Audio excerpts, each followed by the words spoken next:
बर्फ तो ऐसे गिर रही है जैसे मनाली को भगवान एंटार्क्टिका बनाने के मूड में है।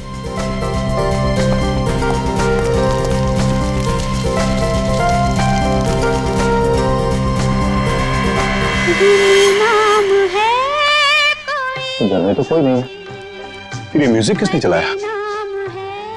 पूरब, माया, गौतम, पूरब, कौन है वो माया, अनजान है, गौतम,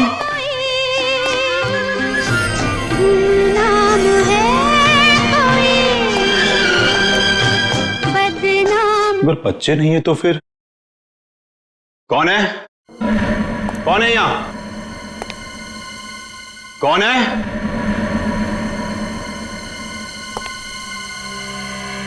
कौन है?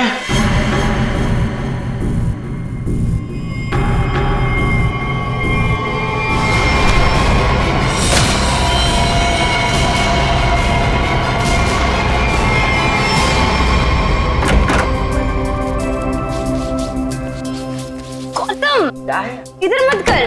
क्यों? इधर मत जा, फिर मुझे साफ करना पड़ता है। मत। अच्छा मैं तुझे ही साफ कर तुम दूंगी। तो लड़ने झगड़ने बंद करो, डैड घर में ही है। अच्छा है, तो मैं डैड से गौतम की शिकायत करती हूँ। डैड देखिए ना इसे, पूरा घर गंदा कर रहा है। Dad, dad, dad, dad, dad, dad, dad.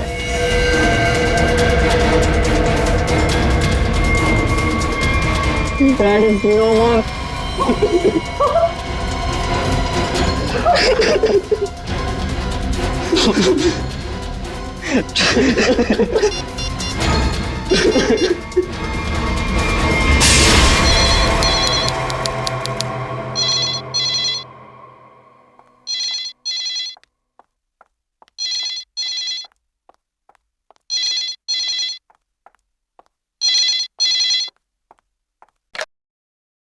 Hello, हाँ वो लोग आ गए हैं और किसी भी वक्त घर पर पहुंचने वाले हैं। ठीक है।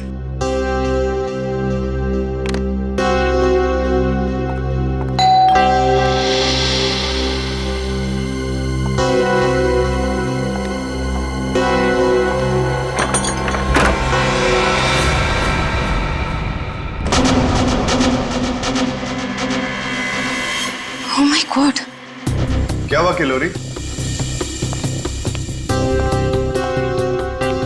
आगे बोलो। वो लोग तो नहीं आए, लेकिन ये ताबूत कोई छोड़कर गया है और कोई यहाँ दिख भी नहीं रहा। ये जगन का ताबूत होगा, लेकिन ये तो बच्चे लेकर आने वाले थे। हाँ, पर बच्चे तो यहाँ नहीं है। जब मैंने दरवाजा खोला तो बस ये ताबूत यहाँ रखा था। तुम एक काम करो, पूरब को फोन करो, पूछो कहाँ है वो लोग। हाँ।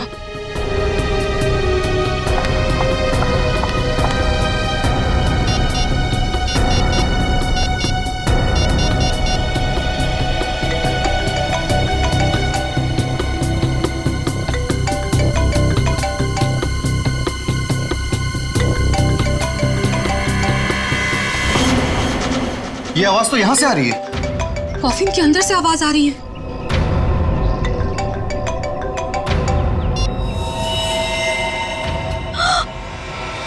खून! विक्रम, खून! Oh my God! कुछ तो गड़बड़ है। पुलिस को फोन करो जल्दी। एक मिनट, तुम पैनिक मत हो, खोलकर देखते हैं ना।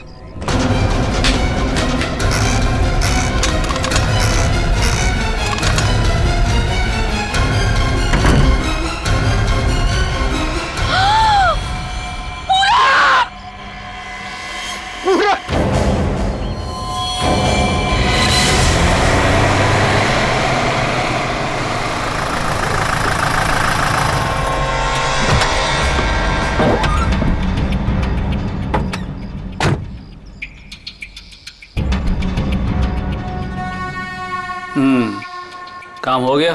यस बॉस, आज तो आप हमें शाबाशी दोगे बॉस। किसी को कोई शक तो नहीं हुआ? कोई शक नहीं बॉस, इतनी सफाई से लाश को ठिकाने लगाया है, कि उनके रूहें कांप जाएंगी, रूहें। ए बस बस बस, आज तक तूने कोई काम ढंग से किया है?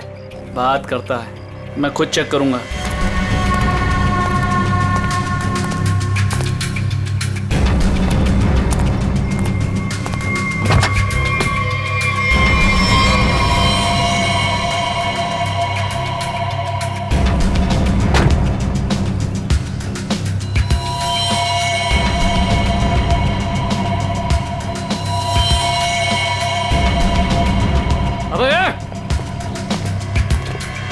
क्या हुआ बॉस? मेरी किस्मत खराब थी जो मैंने तुझ जैसे निकम्मे को काम पे रखा। ऐसा क्या हो गया बॉस? ये देख, ये है तेरा सफाई वाला काम। हाँ, तू लाश ठिकाने लगाने गया था या अपनी पूंछ लगाने गया था तू? पूछ? अबे पूरे रास्ते पर तू खून के निशान लगा कर आया। सीआईडी वाले इसी पूंछ को पकड़कर हमारी गर्दन तक पहुंच जाएंगे। अरे तुझे कितनी बार बोला कि लाश ठिकाने लगाने के बाद सफाई पर सही से ध्यान दिया करो। बोला था ना, एक बार बात तेरे भेजे में नहीं घुसती क्या? बात करता है। अब क्या करे बॉस? क्या करें? मैं बताता हूं तुझे, रुक। मन तो करता है ना तेरा खून भी इसी रास्ते पर बहा दूं।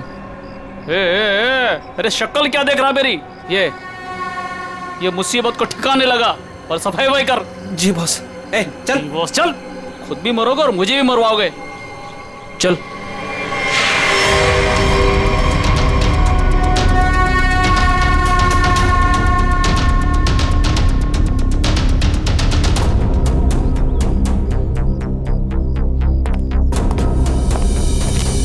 क्या संबंध क्या है आपका लाश के साथ? जी वो मेरा बड़ा बेटा था, अपने पापा की लाश लेकर आने वाला था और खुद ही। क्या इसका क्या मतलब क्या है? मतलब ये कि इसके पति 2 दिन पहले ही मर गए थे हार्ट अटैक से, और जिसकी लाश पड़ी है पूरा, वो अपने पिताजी के पार्थिव शरीर को लेकर यहाँ आने वाला था, भाई और बहन के साथ। भाई और बहन? वो कहाँ है अभी? वो भी गायब है, उनका फोन तक नहीं लग रहा है। कहाँ से आ रहे थे वो लोग? एयरपोर्ट से।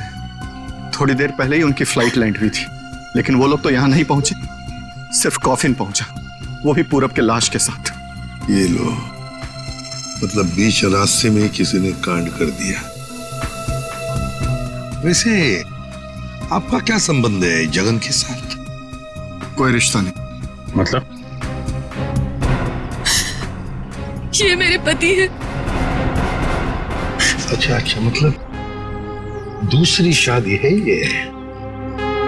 अच्छा एक बात बताइए, ये पूरब इनकी एक्स हस्बैंड की लाश को लेकर इनके करंट हस्बैंड के घर क्यों आ रहा था? है? ये मेरा घर नहीं है, ये किलोरी का घर है। मतलब आप घर जमाई हैं? जी। खैर ये तो आपका निजी मामला है। आप ये बताइए कि ये लोग कहाँ से आ रहे थे और एयरपोर्ट पे इन्हें कौन रिसीव करने वाला था? जगन हमारे 3 बच्चों के साथ मनाली में रहते थे। 2 दिन पहले पूरब का फोन आया कि हार्ट अटैक से उनकी मृत्यु हो गई है। मैंने पूरब को बोला कि उनके अंतिम संस्कार के लिए वो उन्हें यहाँ ले आए। एयरपोर्ट पे वो जैसे ही उतरे, वहां से उन्होंने एक प्राइवेट टैक्सी ली यहाँ आने के लिए, और उसके बाद। प्लीज आप मेरे दोनों बच्चों को ढूंढ निकालिए। माया और गौतम कहाँ है, कुछ पता नहीं चल रहा। ठीक है, आप चिंता मत करिए, हम उन्हें जल्दी ढूंढ निकालेंगे।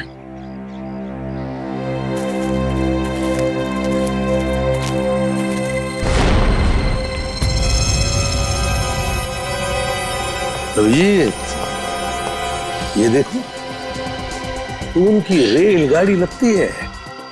Yes sir. निखिल सर देखो, ये रेलगाड़ी कौन से स्टेशन से होके आई है? चलो भैया चलते हैं। चलते हैं भैया का क्या मतलब है? अपना मुंह दिखाने आया था तू यहाँ पर?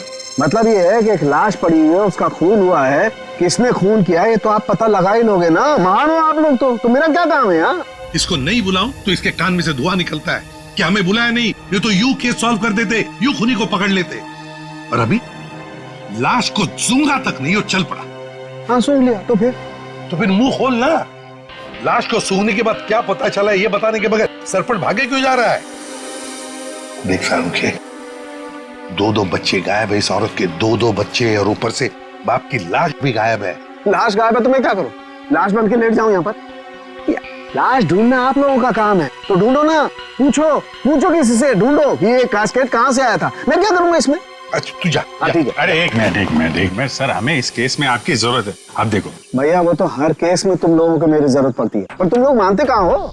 यार छोड़ो इसको अभी। अरे सर प्लीज एक मिनट। अरे सारुंके साहब, आप अपने ज्ञान का प्रकाश डालिए ना इस केस पे। इसके चेहरे पर अंधेरा छाया, ये क्या प्रकाश डालेगा?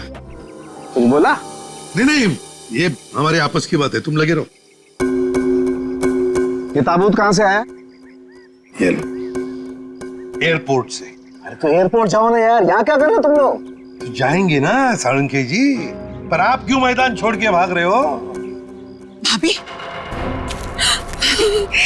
आपके हस्बैंड की लाश आ गई। नहीं, मेरे बेटे की लाश आई है। क्या कह रही हैं आप? इतना सारा खून क्यों बह रहा है? मुझे बहुत डर लगता है खून से। शांति प्लीज। ना खून इसलिए बह रहा है क्योंकि इनका खून हो गया है।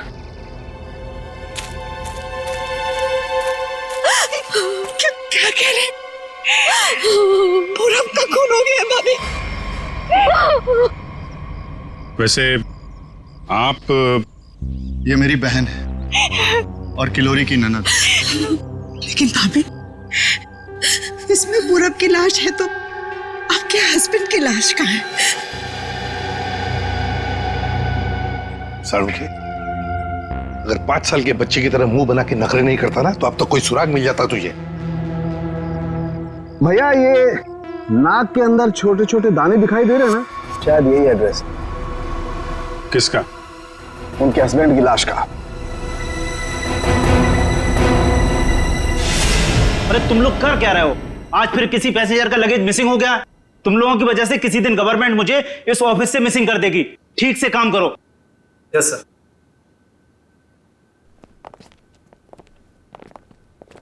सर, आप लोगों का भी कुछ मिसिंग हुआ है क्या? हम लोग सीआईडी से। हम यहाँ पर किसी पैसेंजर्स के बारे में पूछताछ करने आए हैं। आज सुबह कनेक्ट एयरवेज से 3 लोग एक कॉफिन लेकर मनाली से मुंबई आए थे। और वो 3 पैसेंजर्स ये लोग हैं। ये देखिए, ये पूरब, गौतम और ये माया। ये तीनों अपने पिता की लाश को कॉफिन में डालकर यहाँ लाए थे। जी हाँ सर, लाए तो थे। उस कॉफिन में इनके पिताजी की लाश थी, जो इनके घर तक कभी पहुंची ही नहीं, बल्कि उस कॉफिन में पूरब कुमार की लाश पाई गई थी। ये कैसे हो गई? वही पता लगाना है। उसके साथ साथ गौतम और माया, ये 2 बच्चे भी गायब हैं। सर, मुझे तो लगता है वो लाश कहीं। एक बात बताइए, क्या इन तीनों को कॉफिन के साथ कोई रिसीव करने के लिए आया था? नहीं सर। अच्छा, एक काम कीजिए, आपके स्टाफ ने तो मदद की होगी ना कॉफिन को उनके गाड़ी तक पहुंचाने के लिए। जी सर। जरा उनको बुलाइए। जी सर, मैं बुलाता हूँ। चंदन और बिहान को जल्दी अंदर भेजो।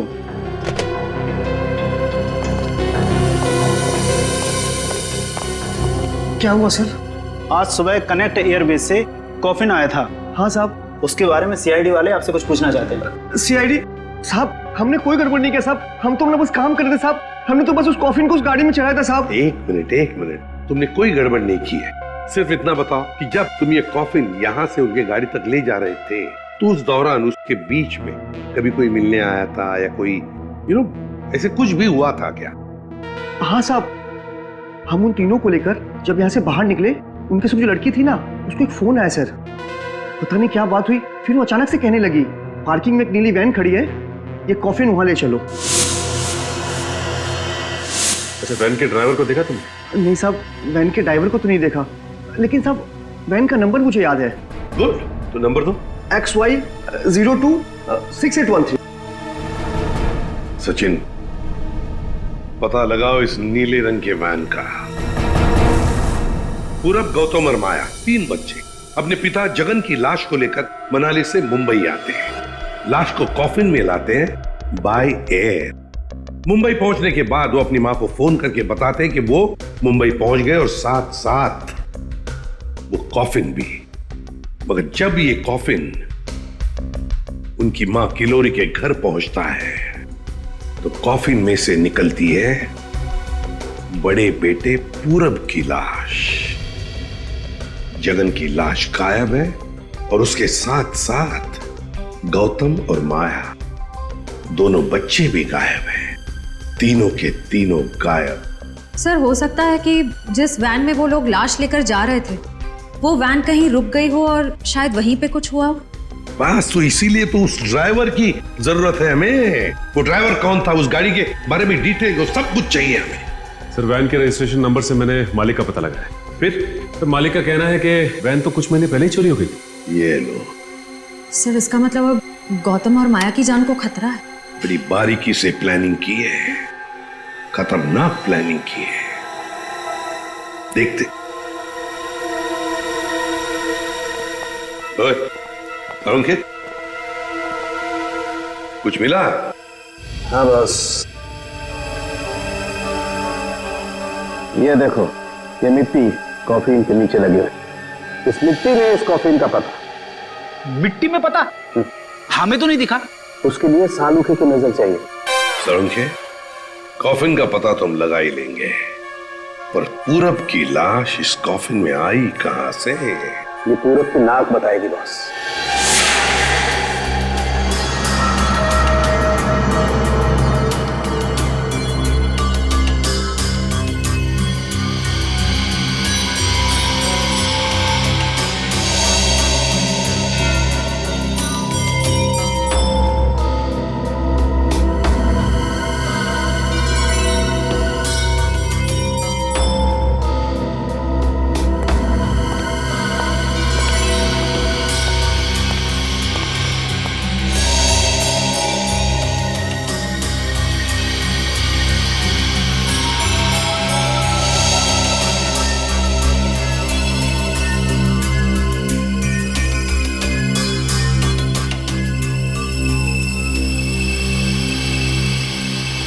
हाँ सर, कुछ पता चला?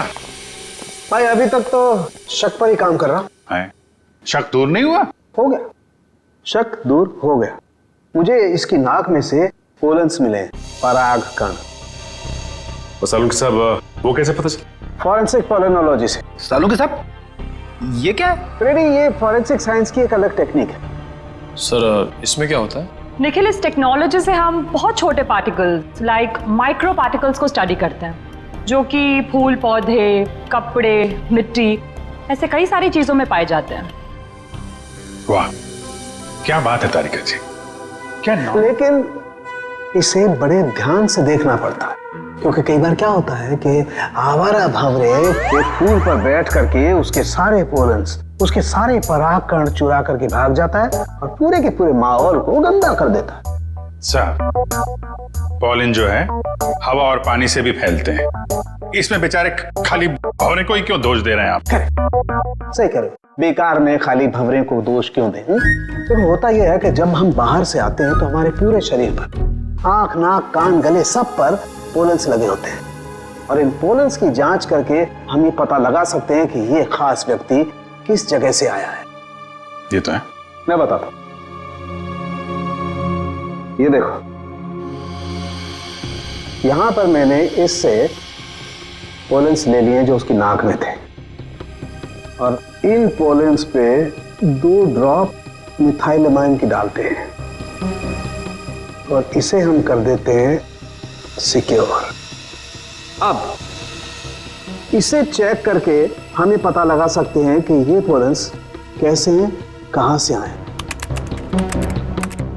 ये देखो सर, ये तो नारंगी कलर में उभर के आ रहा है। और अब इस आकार को हम हमारे डाटा के सैंपल से मैच करके देखेंगे, ताकि पता लग सके कि ये पोलन किस टाइप का है। करके जरा मैच। हाँ।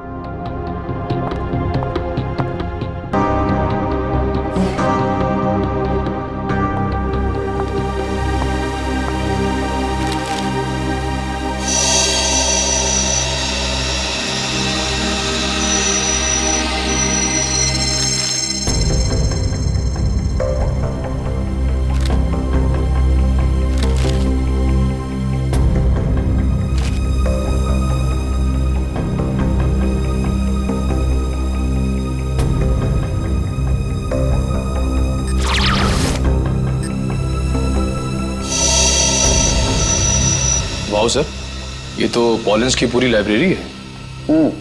एक पॉलन कहाँ पैदा हुआ, धरती पे कहाँ पाया जाता है, पूरी डिटेल्स है इसमें। फॉरेंसिक साइंस की इस टेक्निक की वजह से क्राइम स्पॉट का पता लगाना बड़ा आसान हो गया है। मिल गया मैच।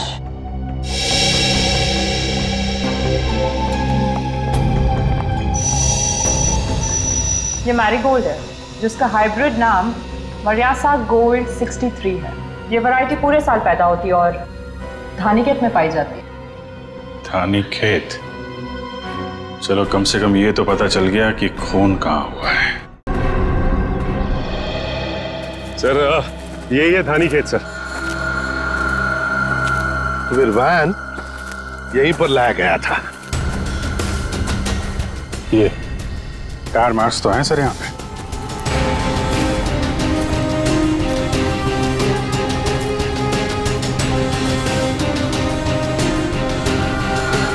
बस ये उसी वैन के टायरों के निशान। फिर तो जगन की लाश खूनी ने यहीं कहीं फेंकी होगी। पर सर इतने बड़े खेत में हम उसकी लाश ढूंढेंगे कैसे? मैं बताता हूँ बस। तो कब बताएगा? क्या मुहूर्त निकलवाना पड़ेगा? मैं बता रहा हूँ ना यार, उखड़ते क्यों? 1 मिनट रुको।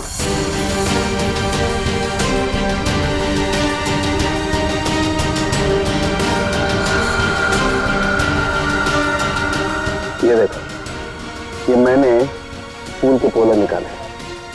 अभी मैं जिस दिशा में उड़ाऊंगा और ये उड़ करके जहां जाएंगे समझ लो फूल भी उसी दिशा में हुआ है। लेकिन सर यहाँ तो हवा ना के बराबर है, ये कैसे पता चलेगा कि हवा किस डायरेक्शन में है? ये मुर्गा बताएगा। मुर्गा? हाँ निखिल, मुर्गा। ये मुर्गा है ना, किसान लोग अपने खेत में अक्सर लगाते हैं। इस मुर्गे से पता चलता है हवा का रुख कहाँ पर है। जिस तरफ हवा चलती है ना उस तरफ ये मुर्गा मुड़ता है और इसका फायदा होता है पेस्टिसाइड डालने में, हवा के हिसाब से। उस तरफ देखते हैं सर। हाँ चलो देखो जरा आसपास कुछ दिखता है क्या? सर? हाँ सर वहां पे कोई लेटा है? चलो देखते हैं।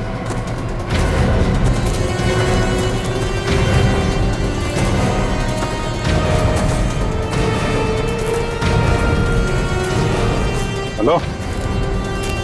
ओ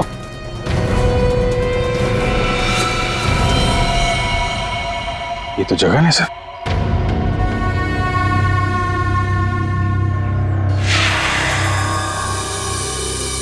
देखिए, जगन की लाश हमें गेंदे के खेत में से मिली। क्या बता सकते हैं ऐसा कौन कर सकता है? कौन मार सकता है जगन को? कौन मार सकता है आपके बेटे को? है किसी पर शक आपको? किसी के साथ उनकी कोई दुश्मनी थी? है? मुझे किसी पर शक नहीं। कहीं ये मामला प्रॉपर्टी से रिलेटेड तो नहीं? अब हम पर क्यों शक कर रहे हैं? क्यों नहीं? जगन जी अमीर आदमी थे, मनाली में सेब के बाग थे, जमीन जायदाद थी। उनके मरने से और पूरब के मरने से और दोनों बच्चों के गायब होने के बाद प्रॉपर्टी तो आप लोगों को ही मिलने वाली है ना। देखिए सर, आपको बहुत बड़ी गलतफहमी हो रही है। हमें तो ये भी नहीं पता था कि जगन के पास इतनी प्रॉपर्टी है, सेब के बागान है और वैसे भी मेरी अच्छी खासी नौकरी है, अच्छी खासी कमाई है। मुझे और क्या चाहिए जिंदगी में? और मेरा तो इन सब से कुछ लेना देना ही नहीं है, मुझे तो प्लीज दूर ही रखिए। देखिए, मैं अपनी फैमिली और अपनी वाइफ से बहुत खुश हूँ, मुझे और कुछ नहीं चाहिए। अच्छा, तो आपके कहने का मतलब है जो कुछ भी लेना देना है वो किल्लोरी जी का लेना देना? देखिए सर, आप लोग मेरे बच्चों को ढूंढने के बजाय मुझ पर और मेरे परिवार पर शक कर रहे हैं। नहीं नहीं नहीं नहीं नहीं किल्लोरी जी, हम आप लोगों पर कोई इल्जाम नहीं लगा रहे किल्लोरी जी। हम तो बस सच्चाई जानने की कोशिश कर रहे हैं। जैसे एक बात जरूर कहूंगा आप लोगों को, सच्चाई आपके लिए बहुत फायदेमंद होगी।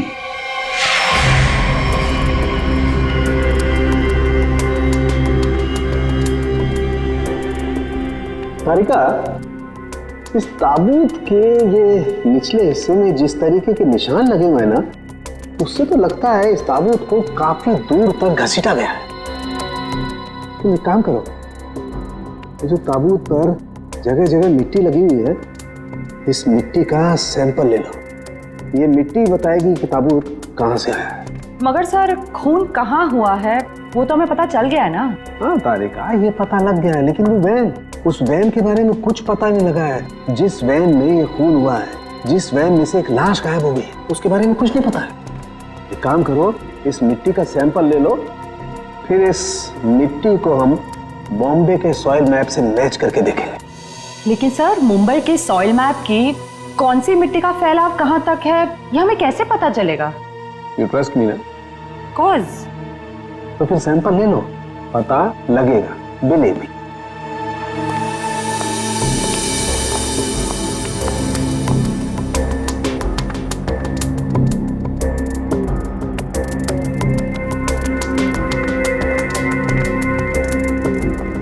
अरे चालू के साहब, फिर से पढ़ाई शुरू कर दी आपने? भाई क्या करें, तुम लोगों की मदद करने के लिए पढ़ाई तो करनी पड़ेगी। अरे लेकिन ऐसा है क्या इस ताबूत में जो इतनी मोटी किताब की जरूरत पड़ गई? इस पढ़ाई की जरूरत क्यों पड़ी, ताबूत बताएगा। वो कैसे? कॉफिन में मिले इस मिट्टी का हम सेडिमेंटेशन टेक्निक से एनालिसिस करेंगे, उससे सब पता चल जाएगा।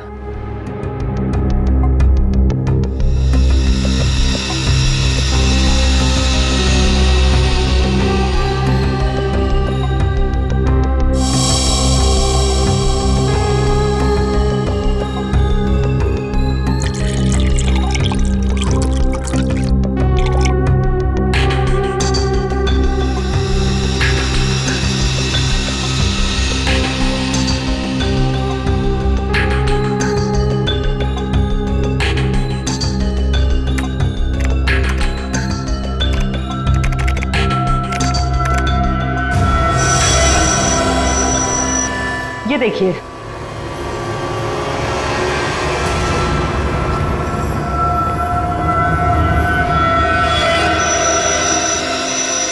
ये तो घास जैसा कुछ लग रहा है। देखो, अब देखो, ये घास नहीं है, ये मोलासिस है, गन्ने के वेस्ट से जो निकलती है, जहां पर गुड़ बनता है। मतलब ये ताबूत वहां पे ले जाया गया था जहां पे गन्ने से गुड़ बनाया जाता है, शुगर फैक्ट्री।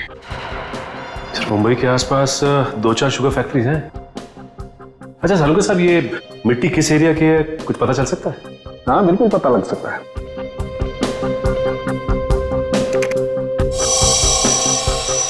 इस मिट्टी में 40% सैंड है। और इतनी सैंड परसेंटेज वाली मिट्टी मुंबई के बाहर कन्ना कावड़ी वाले इलाके में लगभग 30 किलोमीटर के एरिया में पाई जाती है। और हाँ, ये मिट्टी ज्यादा रेत और ज्यादा आयरन होने की वजह से काली दिखाई देती है। सचिन, पता करो उस एरिया में कोई शुगर मिल है क्या?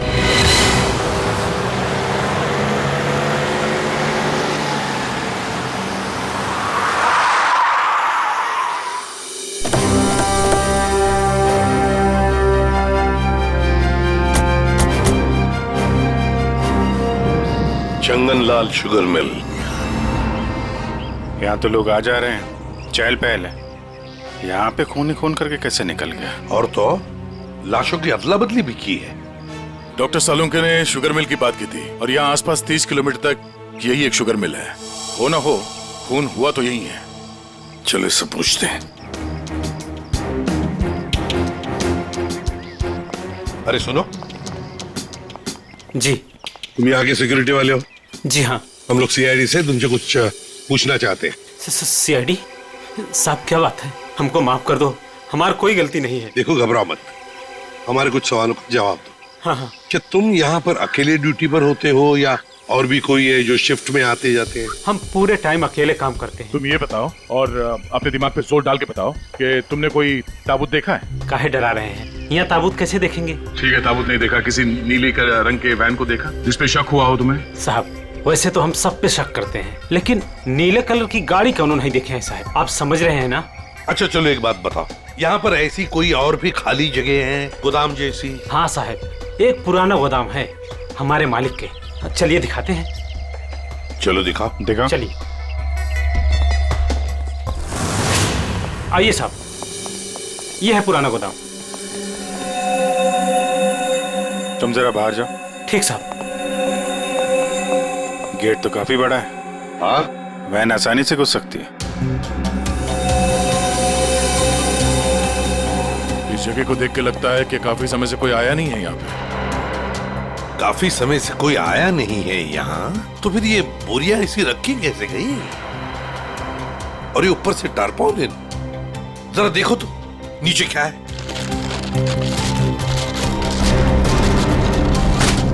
ये देखा?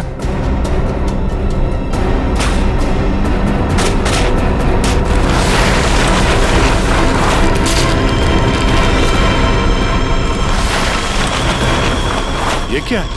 क्या बात है सर, यहाँ पे तो पूरे वैन को ही दफना दिया है। और ये देखिए वही नंबर है XY026813।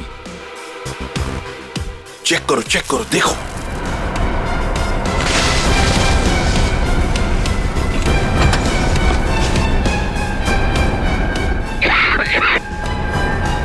माय गॉड,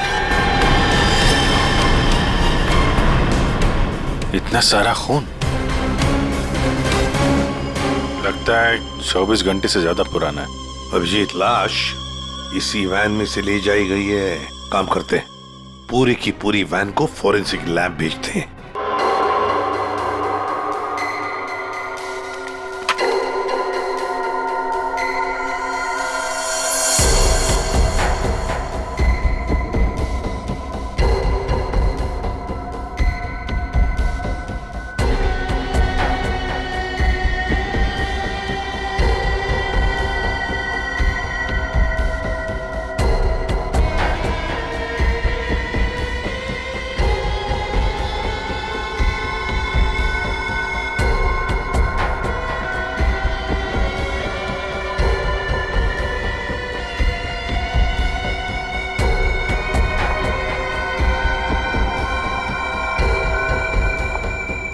सर, मिला कुछ? हाँ तारिका, मिला तो है बहुत कुछ, लेकिन जो कुछ मिला है उससे हम खूनी को सजा तो दिलवा सकते हैं, लेकिन बच्चों तक नहीं पहुंच सकते। सर, टाइम बहुत कम है हमारे पास, कहीं बच्चों को नहीं तारिका, बच्चों को कुछ नहीं होने दूंगा, लेकिन सबसे पहले हमें ये पता लगाना पड़ेगा कि गैराज में डंप होने से पहले ये वैन आखिरी बार कहाँ होकर के आई। तो ये कैसे पता लगाएंगे हम? हमने पूरी वैन छान मारी है। तुमने वो कहावत सुनी है, किसी जेंटलमैन को देखना हो तो सबसे पहले उसके जूतों की तरफ देखो। हम भी इस गाड़ी के जूतों की तरफ देखें। मतलब साफ है तारिका, सिंपल। हम इस वैन के टायरों को चेक करेंगे। तारिका, ये वैन जहां से भी होकर आई है उस जगह की मिट्टी के कण इसके टायरों पर चिपके होंगे और वो बताएंगे कि वैन कहां से होकर के आई। करेक्ट। हाँ,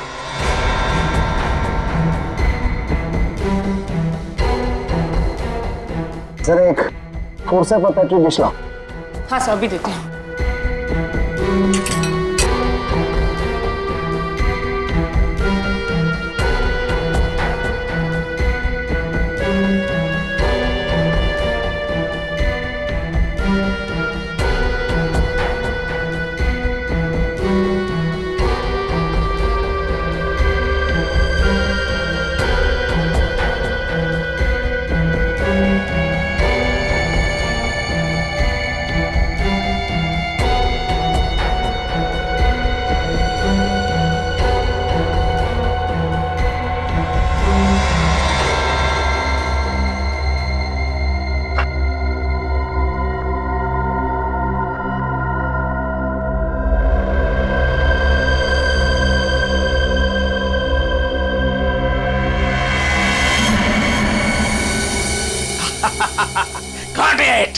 सर, क्या है? क्या मिला है?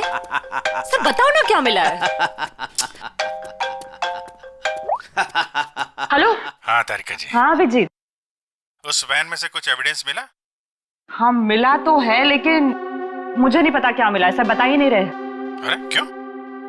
डॉक्टर साहब हैं कहाँ? यहीं पे है, कूद रहे हैं, गॉटेड कर रहे हैं। अरे उन्हें ऐसा क्या मिल गया कि जो बरसात की मेढक की तरह कूद रहे हैं? पता नहीं, मुझे कुछ नहीं बता रहे, तुम ही बात कर दो। सर। हाँ अभिजीत। ओ अभिजीत, आज भाई साहब। भैया वो मैसेंजर हमें मिल गया है जो हमें गौतम और माया का पता बताएगा। क्या सफेद रंग का एरो बनाया है पेड़ पे? अच्छा ठीक है, ढूंढेंगे। और वैसे वहां पोजीशन क्या है? यहाँ की सिचुएशन तो कंट्रोल में है, लेकिन हमारे सामने जो नजारा है उसे देखकर तो हमारे होश ही उड़ गए हैं सर। कोई बात नहीं, हम लोग पहुंच जाएंगे जल्दी। क्या करिए श्रेया, सब ठीक है सर? कह रही है कि वहां पे नजारा ऐसा है कि जमीन खिसक जाएगी पैरों के नीचे से। सर हमें जल्द से जल्द वहाँ पहुँचना होगा, पर लोग बहुत कम है, कहीं हाथ से निकल ना जाए। आप लोग कोई बताएंगे क्या हो रहा है? कैसे है मेरे बच्चे? ठीक तो है? प्लीज कुछ बताइए। मैम जरा धीरज रखिए, सब कुछ पता चल जाएगा। कुछ बताया होगा ना फोन पे उसने। आखिर हमारे बच्चे मिले कि नहीं मिले, कुछ तो मालूम होगा ना।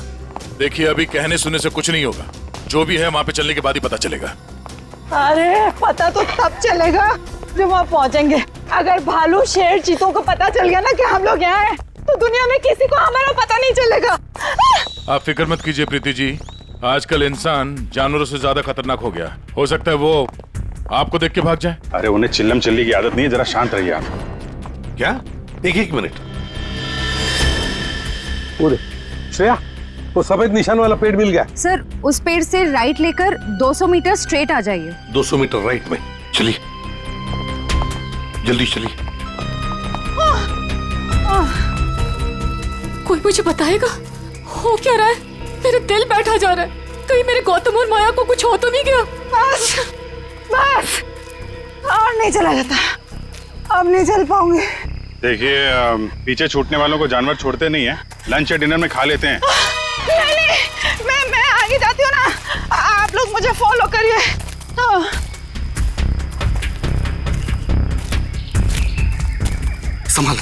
संभाल के। आश्रया। सर वो देखिए सर।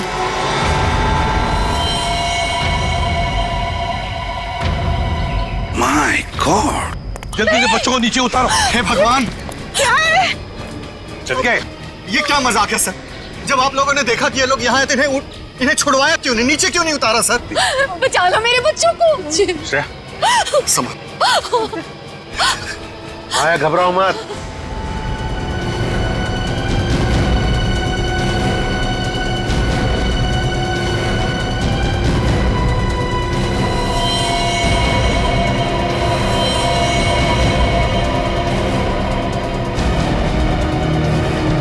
अब भेजो उसको।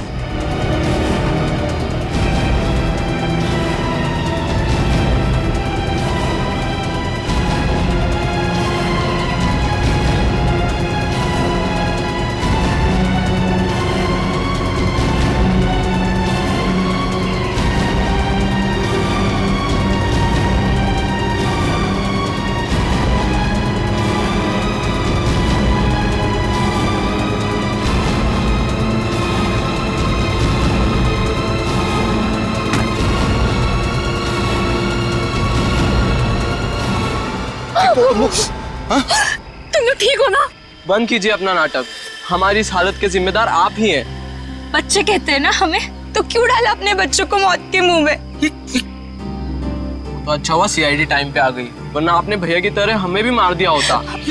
क्यों खिलोरी जी, ये बात क्या है? बच्चे आप ही पर इल्जाम लगा रहे? मुझे भी कुछ समझ में नहीं आ रहा। मैं तो इन लोगों से इतना प्यार करती हूँ, मैं क्यों मारूंगी इन लोगों को? बात तो सही है, सवाल जायज है। एक माँ अपने ही बच्चों के साथ ऐसे कैसे कर सकती है? देखिए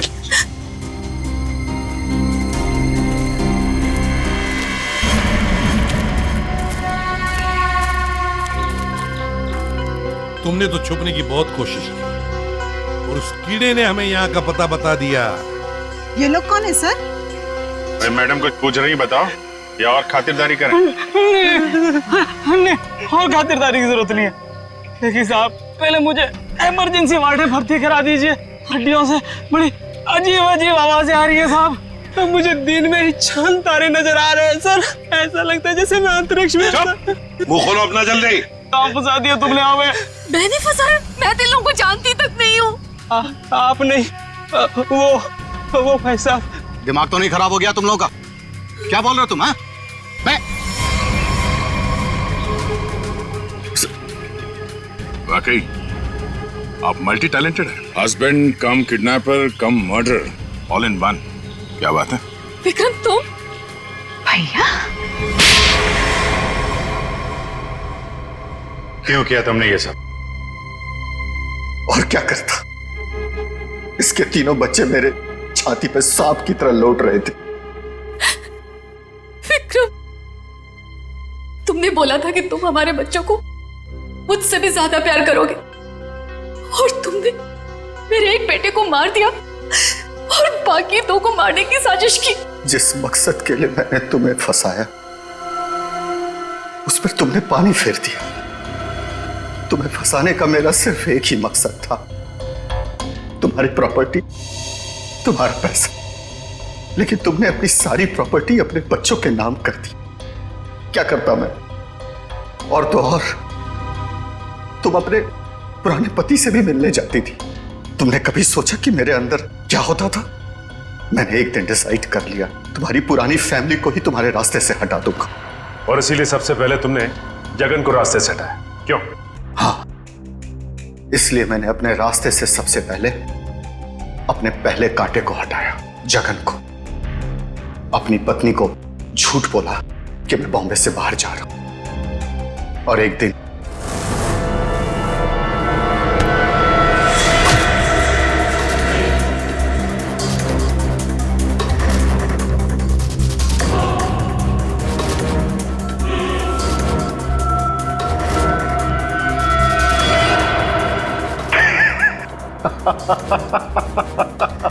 सोचा था जगन के मौत के बाद तुम्हारा झुकाव तुम्हारे बच्चों के लिए कम होगा, लेकिन मैं गलत था। तुम्हारा तो और बढ़ गया, और तो और तुमने उन्हें साथ रखने का फैसला कर लिया। पर यह बात तुम्हें बर्दाश्त नहीं हुई, इसलिए तुमने इन दोनों को भी रास्ते से हटाने का फैसला किया, क्यों? विक्रम, मैंने तुम पर इतना भरोसा किया, तुमने सब बर्बाद कर दिया।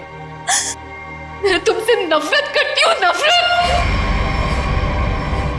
जायदाद की लालच में आके तुमने जो मौत का खेल खेला है, उसका अंजाम भी मौत है। फांसी होगी तुम्हें, फांसी।